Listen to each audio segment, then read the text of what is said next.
Por ejemplo, vamos a partir con lo que vendría siendo incisivo central. De este diente, por ejemplo, nosotros así, viéndolo a primera mano, por ejemplo, podríamos ver que en su cara vestibular, a nivel de la corona, vemos que tiene una forma más rectangular, y si lo vemos por ejemplo, palatino, ya nos da una impresión de que sea un diente un poco más triangular, ¿cierto? Teniendo el vértice en dirección hacia apical, porque nosotros ahí vamos a tener una depresión en palatino, que va a ser principalmente hacia la fosa palatina que tendríamos de este diente. Adicional a eso, sabemos que también lo denominamos rectangular porque él va a ser más largo con relación a su ancho. Y en largo me refiero en el diámetro o la longitud que nosotros desde incisal hasta cervical. Al cambio que si lo comparamos de mesial a distal, claramente estamos viendo que este va a ser una medida mucho menor.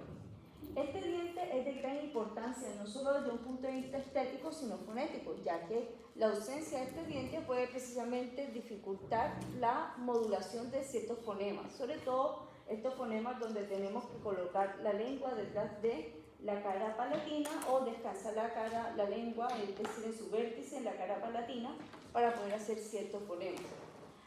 Este nos vamos a tener que tiene una forma de cincel, de cuña. Yo también digo que tiene una forma parecida a lo que sería como una palita, ¿vale? Donde claramente vamos a tener en cuenta que hacia palatino estamos viendo que hay esta depresión que vendría siendo esa fosa palatina. Por otro lado, vamos a tener que la función, además de masticar, nosotros vamos a tener que tiene una función de corte, ¿vale? ¿Debido a qué? Debido a lo que vendría siendo con su antagonista.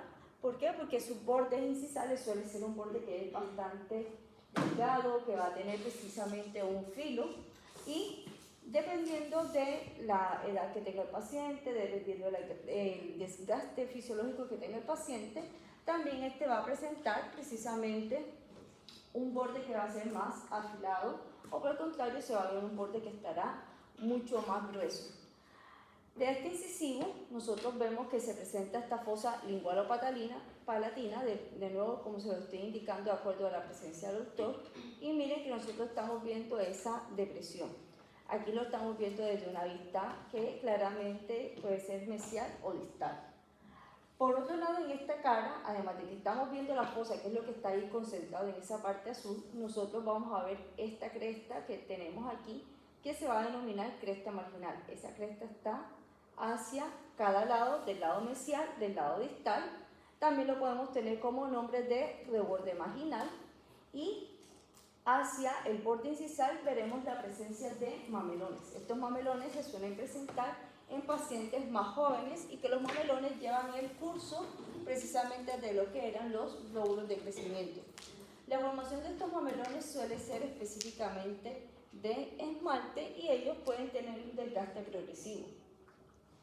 Aquí, por ejemplo, estamos viendo la presencia de estos mamelones, y, por ejemplo, si acentuamos precisamente la mirada aquí, lo enfocamos, vamos a notar que esto me genera una elevación bastante marcada, que es lo que vendría siendo ese reborde o cresta marginal. Aquí, hacia el fondo, vemos la fosa, esta llega en dirección aquí donde se estaría formando el cíngulo, y algo importante es que este cíngulo después debiera de continuarse con lo que vendría siendo la línea amelo-cementaria, es decir, donde estaría precisamente ese cuello anatómico cuando lo vemos por lingualo-palatino. Adicional a eso, nosotros vamos a tener que ambas caras van a ser tanto mesial y distal, van a ser caras rectas que van a caer en filo, ¿vale? Y se van a ir adelgazando, es decir, en su longitud, ¿vale? A medida que va llegando precisamente hacia cervical, para darnos precisamente esta impresión de que fuera una especie de triángulo invertido que estamos viendo allí. Esto también vamos a tener que una de las diferencias fundamentales para yo identificar y diferenciar precisamente a un incisivo central es esto, chicos. Miren aquí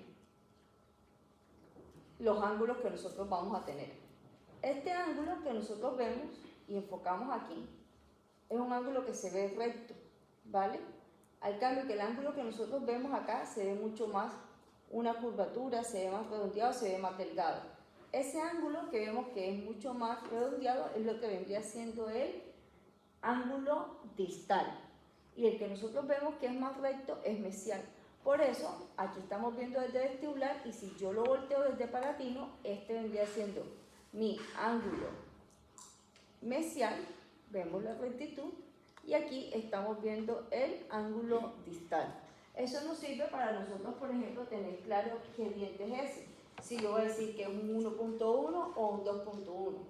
Considerando de que este diente me está viendo de vestibular, como si yo estuviese viendo al paciente de frente, ¿este diente qué sería? ¿1.1 o 2.1? 1.1, ¿cierto? Ahí lo estamos viendo precisamente porque solamente nos estamos guiando por el ángulo, ¿vale? Aquí, por otro lado, vemos también que la raíz es única, cónica, de nuevo, muy rara vez, yo diría que no existe que nosotros vayamos a tener un central que tenga más de una raíz. La raíz es una. Y vamos a tener que es un diente monoradicular. A su vez también va a tener un solo conducto radicular, ¿vale? Que se va a abrir precisamente a nivel del ápice dental. La cara, vemos que esta es convexa, la vestibular, y la palatina es cóncava. ¿Qué pasa? Esta cara palatina es donde nosotros vamos a ver esa concavidad, esa curvatura, ¿vale? Y esta concavidad es como si nos diera precisamente esa impresión de, miren la diferencia que hay entre la convexa, que sería la vestibular, y la cóncava, que sería la palatina. Acá nosotros vamos a ver que la cóncava es una cara en la cual nos da la impresión de que hiciera falta que no se completara un círculo completo, si lo vamos poniendo así. Y por otro lado, nosotros vamos a tener que en el tercio cervical, por palatina está el círculo. Entonces, ojo que no caigan en esa pillería en la prueba de que en una opción diga el diente 1.1 presenta un círculo en su cara vestibular. No, porque esa cara es totalmente lisa, no va a tener una elevación como lo presenta aquí en este diente que estamos observando. Vamos a tener los rodetes marginal y distal que se ven por palatino, nuevamente. Y ahora nos vamos con el incisivo lateral. Si nosotros vemos este incisivo lateral, es un diente que podemos ver la diferencia que hay desde, miren, solamente, aquí lo estamos viendo desde incisal. De hecho voy a hacer un enfoque ahí. Quiero que vean este incisivo lateral allí, vean la forma, lo estamos viendo desde incisal, ¿vale? Y comparemos un momentico con el central. O sea, fíjense que yo solamente viendo desde arriba, yo puedo perfectamente sacar si estoy viendo el uno u el otro, ¿vale? Ahora, ¿por qué vemos que este incisivo lateral, qué hace la diferencia entre ese incisivo lateral con el central que estamos viendo acá? ¿Quién me puede decir? ¿Qué hace que se vea distinto? Los mamelones, pero aquí, desde esta vista yo no veo mamelones. ¿Cómo? ¿Qué más creen? La fosa es menos pronunciada del incisivo lateral. Perdón, ¿me puede hacer la voz? Y la fosa es menos pronunciada del incisivo lateral. Veamos.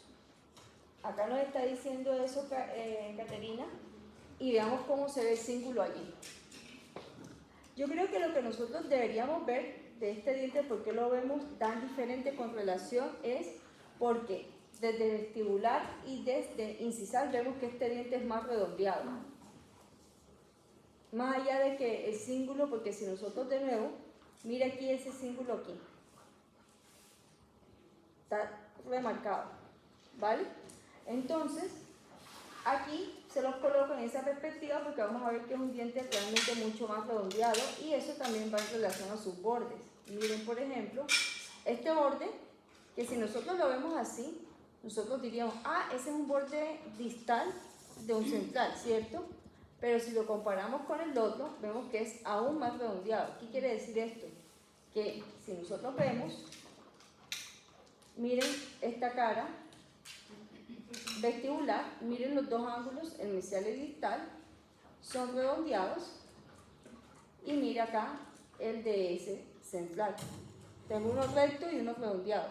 Ahora listo, ¿ya qué es lo que hace la diferencia entre El lateral, porque nosotros vemos que el lateral va a tener un ángulo más redondeado que el otro. Por obvias razones, ese ángulo que está más redondeado va a ser el ángulo distal. Y el ángulo que está menos redondeado va a ser el ángulo mesial, ¿vale? Vemos su borde, que va a ser su borde incisal bastante delgado. Y este diente, mire cómo se ve de bonito allí donde irían los mamelones. Ahora, esto que ustedes están viendo allí, esa cara es una cara que estamos viendo a nivel lingual o palatina. Mírenlo aquí. Esta es mi cara vestibular y esta vendría siendo cara mesial o distal. Entonces, cuando la compañera me dice, oye, pero es que se ve como que sin tanta fosa, mire eso. Entonces, lo que no quiero es que se lo vayan a pensar como que es un diente totalmente recto con vestibular y palatino. Todo lo contrario, es un diente que también tiene una fosa muy marcada, que va a tener su cíngulo, ¿vale? Y algo muy importante que vamos a tener es que miren lo que estamos viendo ahí, cíngulo de mayor tamaño. Por eso es que cuando me dicen que porque finalmente hace que se vea, una cosa va asociada a la otra. ¿Qué hago yo? Yo estoy viendo que esa porción de ahí sería la fosa y esta porción de acá sería el cíngulo. No puedo pretender tener una fosa muy pequeña y tener un cíngulo muy grande. ¿Se entiende, chicos? No nos da desde un punto de vista. Y lo otro muy importante es que este diente presenta una curvatura hacia distal y esa curvatura distal es de esa raíz. Por lo tanto, si nosotros lo vemos así, esta raíz, notan que tiene una inclinación hacia acá, hacia este lado, hacia acá, aquí a nivel del ápice. Por lo tanto, yo puedo tener claro de que este vendría siendo mi lado distal, este sería mesial. En este caso también, ¿cómo lo podemos comprobar o correlacionar? Porque mire que comparemos cómo está ahí el ángulo mesial y mire cómo está el ángulo distal acá. Hagámoslo un zoom. Mire aquí, de nuevo, el ángulo mesial y comparemos con el ángulo distal, ¿vale? Precisamente como tenemos un cíngulo tan marcado, hace que yo tenga precisamente una depresión muy marcada de lo que vendría siendo esas fosas, al igual que ese reborde o cresta marginal que tendríamos allí. Este diente vamos a tener que es principalmente con una mayor convexidad en la superficie, sobre todo en el diámetro mesio-distal. Hace relación a lo redondeado que este es. La cara vestibular, de ojo, porque hay una mayor convexidad, eso lo logramos ver desde. Sería relación aquí, como yo veo desde aquí hacia el lado mesial de mesial distal, veo que es mucho más convexa, y acá lo que tendríamos hacia el igual sería más cóncavo, ¿vale? Ahora, por otro lado, miren aquí, eso que ustedes están viendo ahí es uno de los mamelones que tendríamos. Y algo importante es, pregunta, ¿ese diente todo entero es del mismo color? No. ¿Qué colores notan? ¿O dónde notan que el color varía? ¿Dónde creen ustedes, así como si me quisieran describir anatómicamente, dónde ven que varía más el color del diente? Hacia el borde incisal es más transparentoso, blanquecino y acercándose al cuello del diente es más amarillento. Ya, si nosotros vemos, miren, ¿cómo vamos a ir viendo que esto va cambiando ya? Allí, eso que nosotros tendríamos es ese enfoque que estaría hacia el tercio cervical, ¿cierto? Y si yo muevo acá, estoy en el tercio incisal y efectivamente pasa lo que nos está diciendo Caterina, que esta parte de ese tercio incisal se ve más translúcido. ¿Y a alguien se le ocurre por qué pasa eso? Menos dentina. Menos dentina y por acá dicen más esmalte. Las dos cosas son ciertas que dicen que en el borde incisal yo tengo más esmalte y menos dentina. Efectivamente, eso es lo que está pasando ahí, porque acuérdense que el esmalte es translúcido y acá yo voy a tener que el esmalte se va a ir adelgazando y va principalmente engrosando la cantidad de dentina que nosotros tenemos allí en ese diente. Por otro lado, vamos a tener, mire qué bonito, se ven esos rebordes de allí. Me interesa saber, chicos, que todos los que estamos presentes estamos viendo lo mismo. ¿Notan esos rebordes allí? Es lo que nosotros tendremos, reborde marginal. De este lado yo sé que es el mesial y de este lado sé que es el distal. ¿Por qué lo tengo así? Porque mire de nuevo, me estoy guiando por los ángulos que tendríamos hacia tercio incisal. Ahora, algo importante es que se forma que el cíngulo de este punto, además de que es más redondeado, vamos a tener que es más ancho, se va a formar un foramen ciego aquí en ese punto. De hecho, voy a cambiar el puntero. Aquí, ahí se va a formar un foramen ciego. Algunas personas van a tener foramen más marcado, más desarrollada, otras no. En el caso de que fuese eso, que usted efectivamente tiene ese cíngulo más desarrollado, más marcado, ahí nosotros tendríamos que considerar que a ese paciente haya que colocar un sellante, que haya que colocar una resina fluida, pero de nuevo, no estoy diciendo que todo cíngulo que usted vea inmediatamente le va a enganchar sellante. Se evalúa caso a caso y si efectivamente esa zona es o no retentiva de biofilm. ¿Qué es el biofilm? La placa bacteriana. Solamente que ustedes siempre muy probablemente escucharán en la parte comercial de las pastas dentales, de los enjuagues bucales, que es como le declaran la guerra a la placa bacteriana. Lo que pasa es que este es un concepto que está desactualizado y en la actualidad nosotros ya no hablamos de una placa bacteriana, sino que hablamos de biofilm del diente, que vendría siendo como una biopelícula que se adhiere, que se pega. Ahora ustedes me pueden decir, ¿y qué es eso? Porque probablemente no recuerdan haberlo visto y es muy simple. ¿Ustedes se acuerdan cuando ustedes se levantan en la mañana que tienen como una saliva más espesa y que está adherida al diente? Y que usted incluso puede coger con su uñita y rasparlo como si fuera como una monedita. Bueno, eso que nosotros tenemos ahí es biofilm. Y eso es lo que usted cepilla. Cada vez que usted hace un cepillado de dientes, eso es lo que está haciendo. ¿Vale? Ahora, de este incisivo ya vimos que la raíz va va con una inclinación precisamente hacia lo que vendría siendo distal, ¿vale?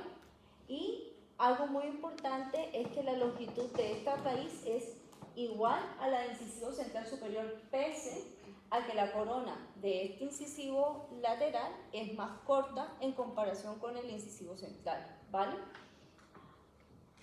Ahora nos vamos con el canino. En este caso, este diente canino, vamos a tener en cuenta que, ¿qué me dirían ustedes del canino? De lo que ustedes han visto, de lo que saben, ¿qué me dirían del canino? ¿Qué es el canino para ustedes? Es más porque uno me ayuda a como de agarrar la comida. Ya, allí fíjense que ya hablamos de un concepto distinto, ya no hablamos solo de cortar, sino que hablamos de desgarrar, ¿cierto? Acá Sofía lo ve más puntiagudo. ¿Qué más? Está súper bien lo que dijo Sofía, pero ¿qué más me puedes decir de ese diente? ¿Su raíz es más larga? Su raíz es más larga, porque efectivamente estamos viendo que la raíz de un canino es larga. ¿Qué más ven allí? La raíz es recta. Es curva, de hecho miren que esa curvatura que presenta es bastante acentuada, ¿vale? Y pregunta, ¿qué reparo anatómico yo puedo tener desde un punto de vista óseo? Ojo, el reparo óseo tengo en cuenta para yo poder identificar la raíz de un canino o dónde estaba. La eminencia canina, ¿cierto? ¿Qué más? Está súper bien la eminencia canina. La fosa canina, ¿cierto? Ahí yo tengo dos reparos anatómicos para yo decir, ¿y por qué se lo pongo así? Porque imagínense qué pasa, porque en el mundo de la odontología en serio es así. ¿Qué pasa si el paciente tiene una caries tan grande que ya hizo destrucción de toda la corona del diente? Y sea un paciente que le falten muchos dientes, le falten, por ejemplo, central, lateral, premolar, que solamente tenga el resto radicular del canino. Cuando eso llegara a pasar, nosotros tendríamos obviamente que poder tomar una radiografía, poder precisamente identificar qué es lo que estamos viendo, si ese resto radicular de qué diente es de un premolar, es de un canino, es de un lateral, Y allí nosotros podemos tener como referencia principalmente fosa canina, lo que vendría siendo obviamente la eminencia canina y una radiografía adecuada. Ahora, otra de las cosas que vamos a tener es que este diente es un diente grande, un diente que vamos a ver que si usted toca la corona, por ejemplo, ¿en qué sentido sería más largo o más grande, chicos? ¿De qué dirección a qué dirección? ¿De qué dirección a qué dirección lo ve más largo?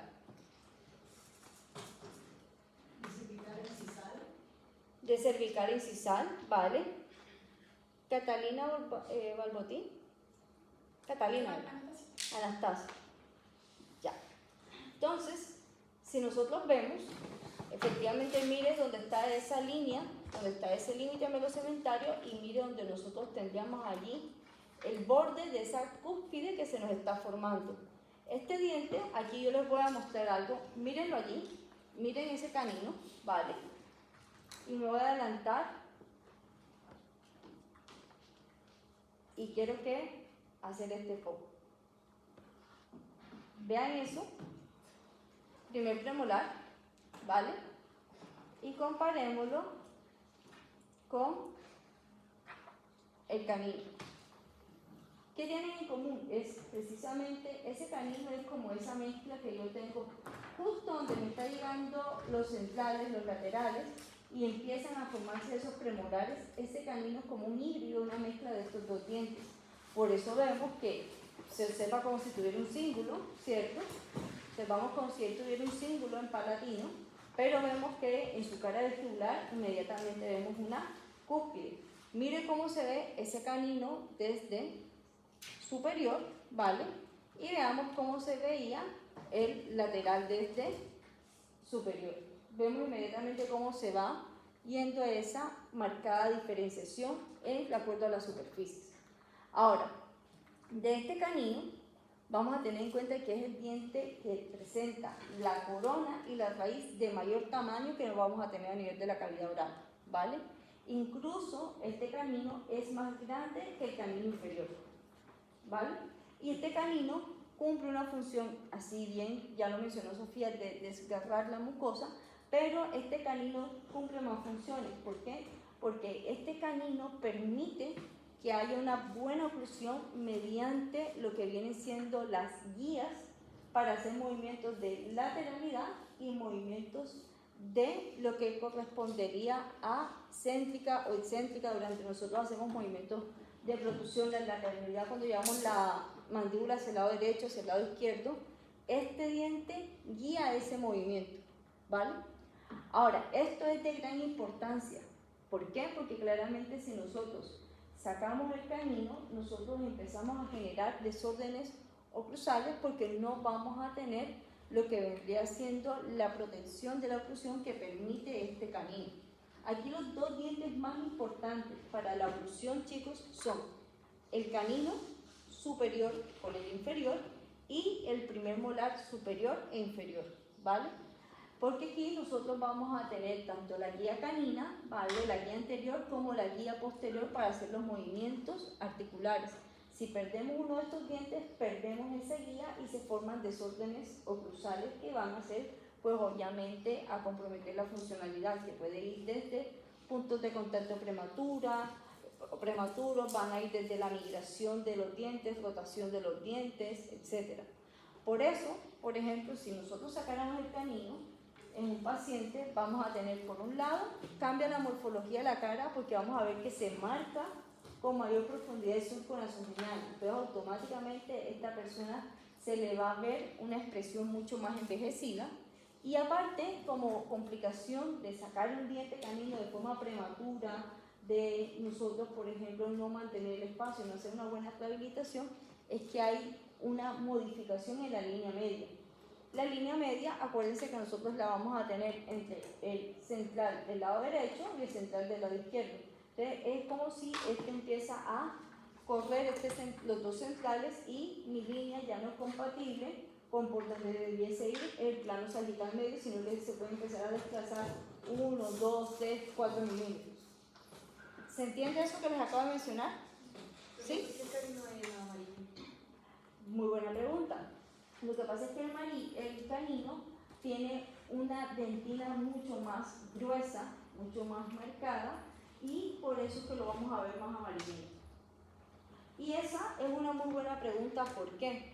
Porque pasa, chicos, que nosotros, si estamos haciendo un blanqueamiento, si estamos haciendo un aclaramiento dental, tenemos que tener esa consideración porque puede, obviamente, central, lateral, darme una distinta tonalidad cuando yo lo blanqueo, cuando yo coloco el material, ¿vale? Y el canino no me llega a una coloración uniforme. Entonces puede ser muy probable que en algunos casos usted tenga que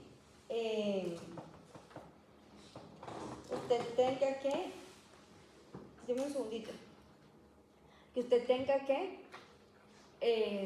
hacer un nuevo ciclo de aclaramiento con ese diente, ¿vale? Deme un segundito que le respondo algo a la profe, ¿vale?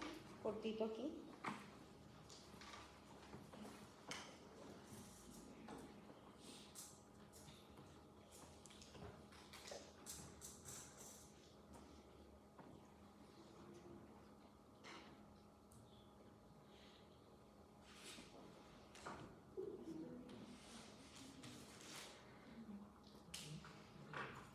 Listo. Ahora, siguiendo con eso, lo que estábamos conversando, forma de pentágono. ¿Qué pasa? Nosotros vamos a ver que si notamos, pregunta, ¿yo puedo decir que este canino tiene borde incisal? Te lo estoy poniendo así como, poniéndoselo a pensar. O, de hecho, nosotros veíamos el lateral y el central que teníamos dos ángulos, un ángulo mesial y un ángulo distal. ¿Aquí hay dos o hay más de uno? ¿O hay más de dos? Más de dos. Tenemos más de dos, ¿cierto? Porque aquí nosotros estamos viendo 1, 2 y 3. Entonces, ¿cómo vamos a saber aquí? Lo primero es que esa punta que nosotros estamos viendo va a ser la cúspide que presenta ese canino. Y esa cúspide va a estar precisamente hacia una dirección que es totalmente vestibular. No nos vamos a imaginar que el canino tiene una cúspide hacia palatina, en lo absoluto. Lo que vamos a observar es que él también va a presentar un símbolo como lo que estamos viendo aquí. Entonces, por eso vemos que tiene características de un anterior, por ejemplo, el presentar símbolo, pero tiene características de un posterior, como es el presentar cúspides, ¿vale? Ahora, ¿qué vamos a tener en cuenta? Vemos que este diente va a ser bastante redondeado, tanto a nivel tanto palatino como vestibular, y con relación a los dos brazos, aquí nosotros vamos a tener dos brazos que se llaman mesial y distal. ¿Qué son esos dos brazos? Esa línea que yo tengo aquí, esto que yo tengo que va de aquí a aquí es un brazo, y lo que yo tengo de aquí hasta donde llega este otro ángulo es el otro brazo. Por lo tanto, tengo un brazo mesial o distal, o también la pueden encontrar en los libros como vertiente. Tengo una vertiente mesial y una vertiente distal. Para este efecto, ¿cómo nosotros vamos a identificar qué vertiente corresponde a cada una? Lo primero es que la vertiente que es mesial es una vertiente más corta y la vertiente distal es más larga. Por lo tanto, comparemos aquí, por ejemplo, miren cómo va la línea B, comparémoslo con la línea C. Esta línea C sería esa vertiente distal y esa línea B sería esa vertiente mesial. Aquí donde nosotros estamos viendo que se nos está formando esta línea A es lo que vendría siendo el símbolo. Y precisamente al nosotros tener en cuenta que tenemos dos vertientes, vamos a tener que se presentarán, en vez de una fosa grande, como teníamos por ejemplo en el caso de un central, un lateral, acá se van a presentar dos fositas, una del lado mesial y la otra va a ser del lado distal. De este canino, en su borde incisal, porque sí, no podemos hablar de borde cruzal todavía. ¿Por qué? Porque no tenemos más de una cúspide para poderlo mencionar, y aquí es donde decimos que ese borde incisal tiene estas dos vertientes. De nuevo la indicación, vertiente mesial corta y distal más larga y vertical. ¿A qué nos referimos que es más larga y vertical? Porque miren que esta vertiente mesial llega aquí, punto, y da una angulación, al cambio que esta nos da una especie de círculo, y vamos a tener precisamente que tendrá una relación vertical mucho más desarrollada, más marcada. Con la raíz, ya sabemos que es una raíz de 17.3 milímetros, o sea, si nosotros lo vemos, es una raíz que puede alcanzar casi los 2 centímetros. Por lo tanto, vamos a tener que esta raíz es una raíz que en el caso de que usted ya tenga que hacer una exodoncia, es una raíz que va a costar trabajo. Es una raíz que va a dar trabajo para poderla sacar por la profundidad que esta puede llegar, y al ser tan robusta, al ser tan gruesa, obviamente genera un mayor anclaje mecánico con el alveolo. También puede presentar una curvatura de aproximadamente en un 20%, es decir, que de 10 caninos que usted le llegue, por lo menos 2 debieran de presentar esa curvatura.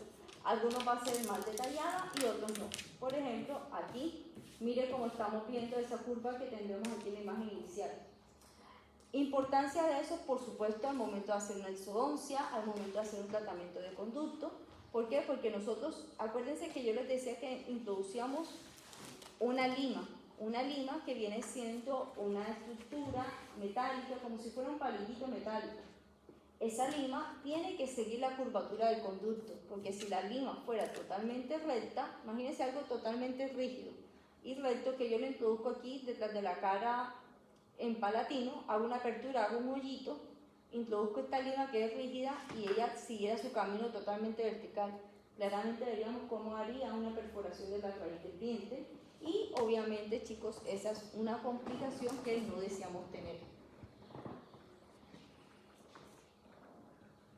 Siguiente diente, premolar. Aquí con los premolares vemos como si yo tuviera aquí, yo tengo una línea y pregunta, esta línea que yo tengo ahí en el centro, ¿alguien le podría dar un nombre? Surco principal, ¿cierto? Surco fundamental. Y aquí yo veo que es como si yo tuviera un canino hacia vestibular y un canino hacia palatino, ¿cierto? Importante, ya nosotros vemos el premolar y ya estamos viendo que hay 2 cúspides.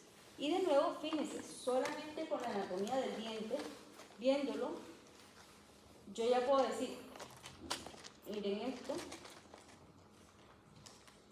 yo aquí estoy viendo la anatomía solamente desde oclusal, bueno, en este caso incisal, y estamos viendo que no lo podemos confundir ni con un premolar ni con un molar, porque inmediatamente ya pasamos hacia un premolar, vemos como la presencia de múltiples surcos, como la presencia de surco principal, como la presencia de fositas que vamos a tener, de crestas, ya estamos hablando en plural, inmediatamente nos lleva a que estamos viendo la anatomía de un diente posterior. Ahora, la idea es que ustedes puedan identificar cómo se ve un diente posterior superior, un diente posterior inferior. Ese es un juego súper importante. Aquí, lo primero que vamos a tener en cuenta es la presencia de estas cúspides. Esas cúspides, pregunta, ¿son del mismo tamaño y de la misma altura? No. Esa es una diferencia súper fundamental para nosotros identificar. ¿Por qué? Porque vamos a ver que la cúspide vestibular va a ser de mayor altura en comparación con la cúspide lingual, ¿vale? Entonces recordemos, los primeros premolares superiores tienen una cúspide vestibular más alta que la palatina. Miren aquí, por ejemplo, yo puedo ver de que esta sería mi cúspide vestibular y compárenlo con la cúspide que yo tengo acá. Miren cómo vemos esa variación de altura. Otro punto importante, yo sé que aquí nosotros estamos viendo el diente y lo estamos viendo como un diente monoradicular, ¿vale? Sin embargo, este diente suele ser un diente que presenta 2 raíces. Y ojo, porque si bien ya ustedes están diciendo en el profe, pero es que aquí yo veo una sola raíz, se lo banco, está bien, pero sí o sí va a tener 2 conductos. Un conducto vestibular y un conducto palatino, ¿vale? Entonces, ¿cómo es la forma de nosotros entender esto? Por ejemplo, miren ahora.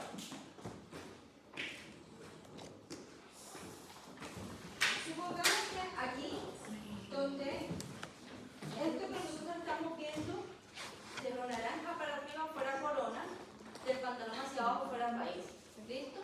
Yo puedo tener que se junta esto de esta manera.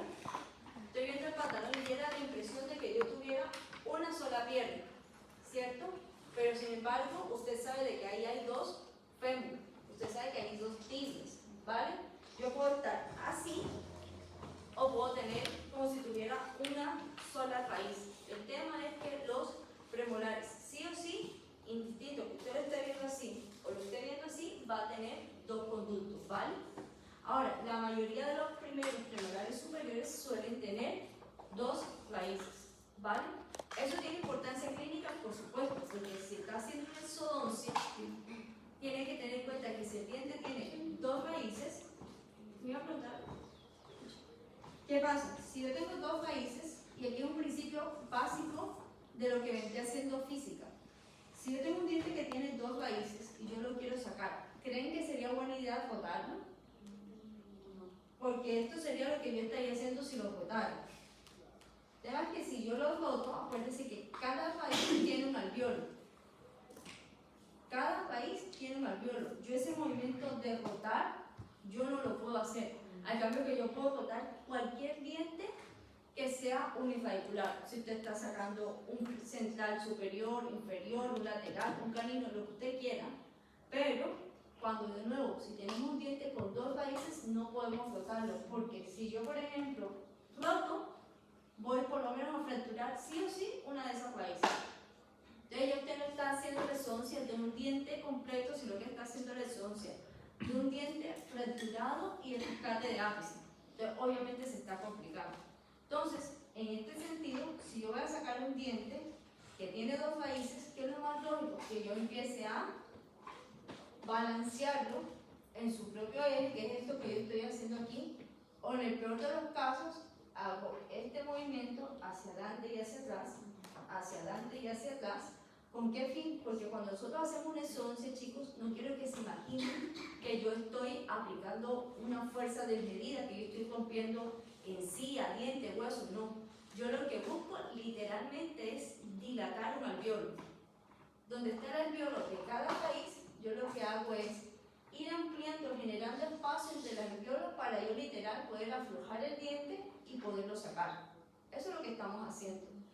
Otro punto importante, entonces ya vimos que clínicamente yo saber si tiene dos raíces y dos conductos para una exodoncia es súper importante. Y en el caso que fuera a hacer endodoncia, lo mismo. Si yo en la radiografía veo que hay una sola raíz, pero sí o sí tengo que mentalizarme a que tengo que buscar y tengo que encontrar los dos conductos, porque si yo solamente trabajo en una sola raíz, de nuevo fracasa el tratamiento. ¿Sí me van a preguntar hasta así?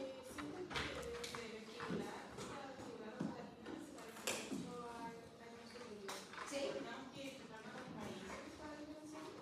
Uno, fijarse la longitud. ¿Por qué? Porque el canino va a ser más largo, que va desde cervical, o sea, en el tercio cervical de la corona hacia incisal va a ser más largo. Primera diferencia. Segundo, la presencia de cúspides. Un primer premolar tiene dos cúspides y un canino tiene una sola, ¿vale? Lo otro que vamos a tener es que este diente, por ejemplo, en su cara palatina, vean que es mucho más redondeado. De hecho, la descripción que tiene es que tiene como una forma de aceituna. Al cambio que si nosotros nos vamos, por ejemplo, mira allí, esta forma palatina, donde vemos la presencia de un círculo. Al cambio que acá, ¿qué nos vamos a poner en ventaja? Ahí no hay círculo, es simplemente esa, redondeada totalmente y esa cúspide que yo estoy viendo. Porque acuérdense que el canino, por palatino, además de que tiene ese símbolo, mire aquí, que tiene una depresión. Entonces acá nosotros vamos a ver, por ejemplo, que este premolar, miren, claramente aquí es una forma totalmente redondeada, al igual que esta forma de acá. Ya allí, no me lo tome mal, no me malentienda, pero si hay un diente que usted pone que no se va a confundir, es con los premolares y los caninos. Porque inmediatamente usted le va a ver el largo de la raíz, va a tener en cuenta el número de raíces, va a tener en cuenta el tamaño del diente, así que no se preocupe que no lo va a confundir. ¿Qué hora es? 9:40. Ya. Vamos a hacer un break, ¿vale? De 9:15, 9:30 en sala. ¿Vale, chiquillos?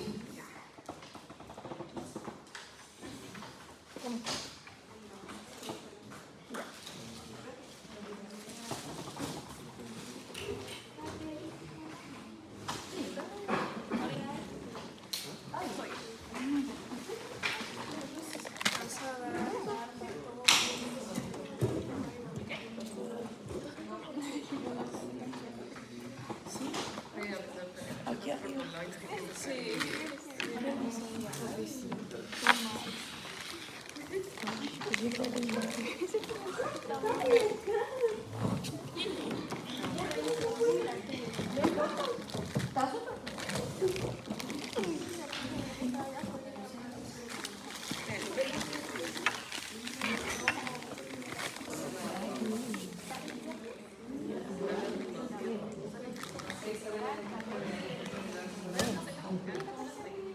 mirada.